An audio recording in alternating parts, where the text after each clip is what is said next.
Hi guys! I have been trying to film all week. Nothing has come of it. I set up my camera. Well, I will say I was on my cycle for like the last 6 days. Dude, it took me by storm. I was so monotone. I tried to film a video and it was like, I sounded robotic.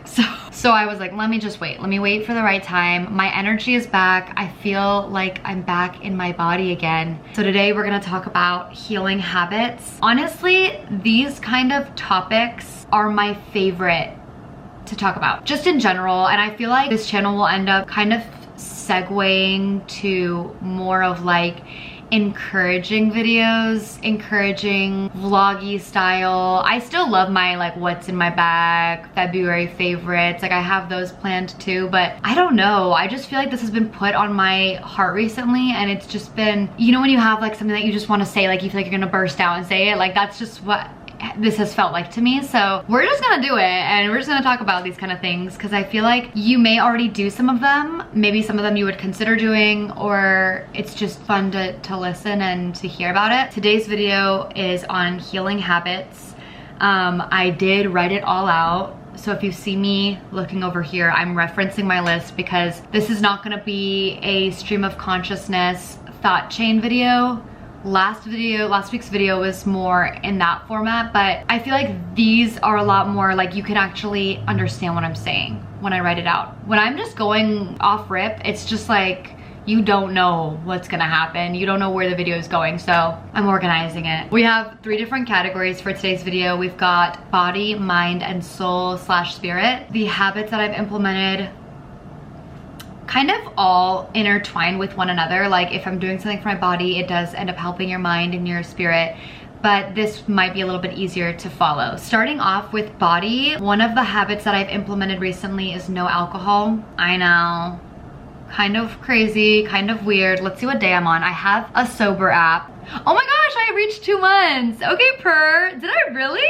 I'm at 63 days. It's kind of given me this weird confidence because I've been able to keep going. I think that that's something that discipline tends to give us that we forget. When it comes to discipline and being consistent with something, it builds this confidence within us that like we can do hard things. With no alcohol, that as something I've been trying to give up has been weird because I don't have cravings all the time and I wasn't like a crazy drinker before. I would have maybe like I would drink like 2 days out of the week, but the 2 days that I would drink, I would have quite a lot of sake, or like I would just like have a lot of beer, but it wasn't like I was doing it daily. Being sober curious for as long as I was, like I should have seen it coming that I was gonna end up doing something like this because I had been talking about it. Like I remember filming videos on my phone and just being like, yeah, I'm thinking about giving up alcohol, but I love the taste of beer. And I'm just like, dude, you're right there. Like, just try it. Just try it. So I stopped drinking alcohol and low-key it is probably one of the best decisions I've made this year. Another healthy habit was making movement a priority. When it comes to the gym or any sort of like body movement that you're trying to make a habit, it's not just about aesthetics or physique, which is always like one of the first motivators when it comes to, you know, changing your routine as far as like the gym. It always starts there as like your motivation being your physique is like the #1, but then it kind of like ends up segueing into like just wanting to be healthier, seeing this movement and this consistent routine as like, dude, I feel good. Like it's not just that I look good, but I freaking feel amazing. Same with alcohol. In the beginning, I didn't feel much. I honestly didn't feel anything drastic until this week where I was like, I feel so sharp now. I feel like quicker. It's weird. I literally just feel like good. And then the third habit that I've had for my body is drinking more water. This one I had been back and forth on for so long that it's like surprising to me that I didn't just get with the program. I have been drinking a lot of water lately and I feel hydrated. Believe it or not, I feel freaking hydrated. Also, I still go out to like pubs or bars. I just drink water and then I end up drinking so much water because like the movement of just like putting something to your mouth while you're talking is just like you know, it becomes like a habit. Those are all the habits that I've implemented for body. As for mind, decluttering my house has been huge game changer. And I've heard this before, that like when your space is like clean and tidy, your mind starts to feel clean and tidy. In this weird in-between time that I've had, like maybe I have like 30 minutes of free time or like an hour of free time before I have to go to work or something, I'm like, oh, let's see what I can clean, let's see what I can tidy. And it's always the most random. It'll be like, oh, let's clean the microwave, let's just clean the stove, and I'll just like tackle one thing. But then in the morning, like right after the gym, I come home and I tidy up everything that was left out from the night before. And it's honestly worked really well for me. Like I just like set up the couch, I put everything away, and then I look at my clean space and I'm like, good job. You know, it feels good. Another one, this one's hard. This one's a kicker. Less phone time. I honestly don't know how much phone time I've given up because I'm not like strict on it.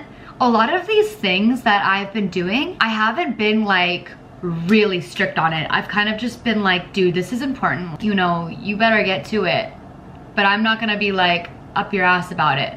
This is me talking to myself, by the way. I've been spending less time on my phone, and I deleted TikTok recently. I deleted it, then I put it back on my phone, then I deleted it again. We'll see how long this lasts. But my next thing has been Instagram Reels, because since TikTok isn't on my phone, I've been on Reels, and I'm so close to deleting Instagram, but I love Instagram. I just love it. And then I'm like, dude, is that a problem? Like, if you love it that much, maybe you need to untether yourself. So we'll see what happens with that, but pretty much just evicting any apps that I feel like are holding me back. And then I was driving, you guys, and I was driving and I was like, dude, since TikTok and Reels are just so like go, you're constantly being fed all of these like short form content and like videos of people's opinions on like anything and everything, that's hindering our critical thinking. Like I was literally meditating on this. I was like, dude, it's literally ruining our critical thinking, because when you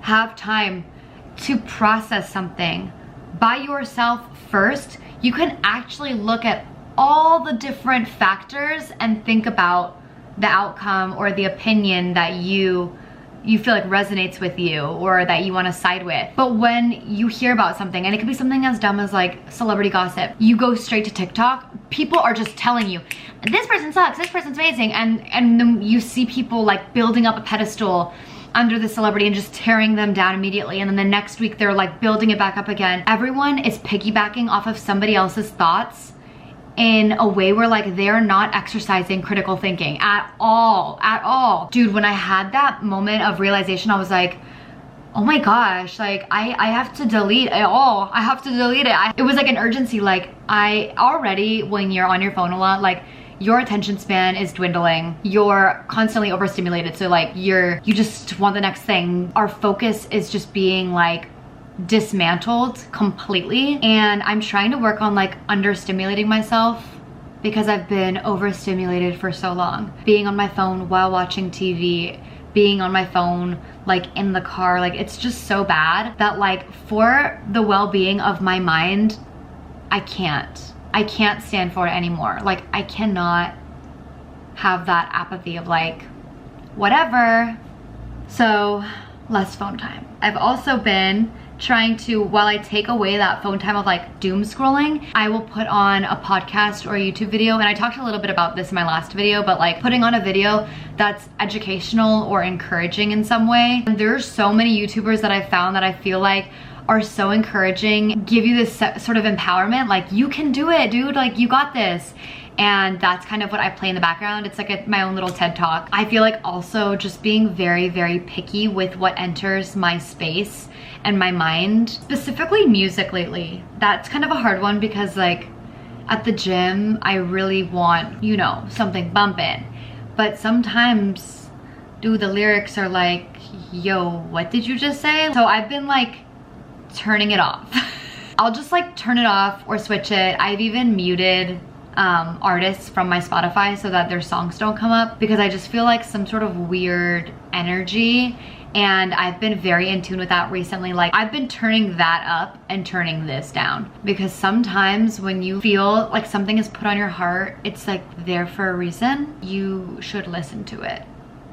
So I've just been very picky, And I was also talking to my cousin about this, and we were talking about how like music, it doesn't really need permission to enter your mind. So like you have to be the gatekeeper of your mind and your body and your soul, because literally things can just come in, and to hear things that are so degrading or like, it's just not good to listen to that kind of stuff all the time. Just being the gatekeeper of my vessel. For a long time I thought like, dude, you're taking it too seriously. Like, why does it matter? Even though life is meant to be playful and life is meant to be lighthearted, there's still so much that matters, and there's so much that slowly can change your perception and slowly can change your views and your heart posture. So I feel like being on guard and literally being like hyper vigilant in your surroundings, in the physical realm and also the spiritual realm, it's so important. So I've been prioritizing that lately, especially with my mind. But lastly, we have soul and spirit. The first one is being in consistent prayer and fervently praying. This has been something that like, I've kind of touched on this a little bit about my own upbringing with my relationship with God and deconstructing my faith, and now rebuilding it into what I feel like is such a strong relationship and so much more spiritual and so much more in tune than what it ever once looked like. I feel like a lot of jargon I've had to like rebuild its meaning and like reclaim what that means to me. Prayer to me now is so sacred, and I feel like it's just so healing that I have no choice but to be in constant prayer. Like whenever I feel confused, whenever I feel heavy, whenever I feel like literally like life is just doing its thing, I have no other choice but to like just pray about it and meditate on like, what does this mean for me? What am I getting out of this? Having prayer on speed dial. It's literally like the number one. I don't know why. Like I said before, like maybe it was just like my upbringing, trying to understand my own spirituality and like my own relationship with God. But there was a point in time where I know I would be like having these really big feelings, and I wouldn't want to talk about it at all. Like I wouldn't want to unpack it, acknowledge those feelings, like really dig deep, because it's uncomfortable. It's so healing to be able to dissect your thoughts and to truly compartmentalize and understand them as a whole and understand why you're feeling this way. It becomes a habit that you build, and it has to be a muscle that you exercise, because like I would do it like when life was just like really hard, and then when life is amazing I would just like put it to the side. I don't know, like when things are going great, you'd want to talk about it with your friends, right? So it's like, why would you not want to pray and like meditate on when things are going amazing? It reaffirms the sense of gratitude and like regrounds me. And I'm still working on it. I still am trying, especially when it comes to like how fast I can go from 0 to 100 when it comes to my feelings. Taking a deep breath, trying to process, and then praying over it before making any next move. Also prioritizing intentional time with friends. This has been huge. I was telling Annette this the other day. I went to her yoga class and we were in like the lizard pose. My hands naturally were like this because I'm like in lizard, and I was like, oh, I'm practically in like a prayer position. I'm just gonna pray. So I started praying and I was like, God, like thank you so much for my friends, because I feel like the people that have been in my space and in my life have been just so beautiful. I just feel all this gratitude for the friendships that I've cultivated and the friendships that have blossomed. And I was literally like, oh my gosh, thank you. What the heck? I feel so good. Like I love my friends. I also put down making time for hobbies. One of my mantras was always work hard, play hard, because I feel like it really is the duality of like working hard, like getting that discipline in. There's so much freedom in discipline, because like once you work that hard, like you can play and you feel like you earned it, and it's just like, it feels like liberating. Sometimes, I don't know how in the mix of it all, like I'll forget to play hard. I'm like working hard and then I'm like, okay, that's it. Like, no, girl, play. What play has looked like for me has genuinely just been like, oh, you like that? Oh, you're interested in that? Do it. If it's something that's viable, it's something that is possible, like do it, try it. See if you like it. The childlike wonder has been up lately. I've just been like, oh my gosh, I feel so in awe of everything. Everything is amazing. Everything is awesome. I think that's just what comes with spring, and that's just why spring is so incredible is that like it just feels so alive. And then for my last habit, my last healing habit, I put exercising the practice of presence. And this kind of piggybacks off of like being in awe of everything and the art of noticing, reminding myself like I am here in this moment. My old coworker John told me that like life is either like something is either a blessing or it's a lesson, and I've been trying to like plug that into different opportunities and different circumstances where I'm like, okay, is this a lesson or a blessing? Many times it's both. Your lessons are blessings. And like I worry naturally, there's things that I worry about where I'm like, oh my gosh, like what am I gonna do? Lately I've just been like, dude, I don't know. I don't know what you're gonna do about this, but you're just gonna take it in stride and just chill out. And I think that having the foundation of discipline and having the foundation of like your confidence built off of discipline and just your foundation, your spiritual foundation, like it just feels like a nice concrete level. And then everything that happens after, you're like, that's supposed to happen. I know I'm working hard, so it's not like I could be doing more and I'm being lazy. I know and I have trust that everything is gonna work out for the best. There's no need to worry there. And then also the fact that like worrying doesn't help you at all. It literally, you're just worrying to worry. It doesn't change anything. It doesn't speed up or slow down the time. It's just, you just are worried. Having to untether yourself from that emotion and rationally detach and just feel like I'm here right now and what am I gonna get out of this? Those have been some healing habits that I've been practicing and working on implementing. I am proud of myself too. Like that's something that I don't want to forget to acknowledge. There's just so much room to grow, which makes me feel good because I'm like, I never stop learning. You never stop learning. You're constantly a student. I'm just excited to be here. That's it for today's video. I hope you guys enjoyed. I love talking about these things. If there's a topic that you want me to touch on, feel free to comment it, or any thoughts that you have, maybe some healing habits that you've been implementing. I love learning from other people and seeing what everyone else is doing, and I hope that some of this resonated with you. That's it for today, guys. Bye.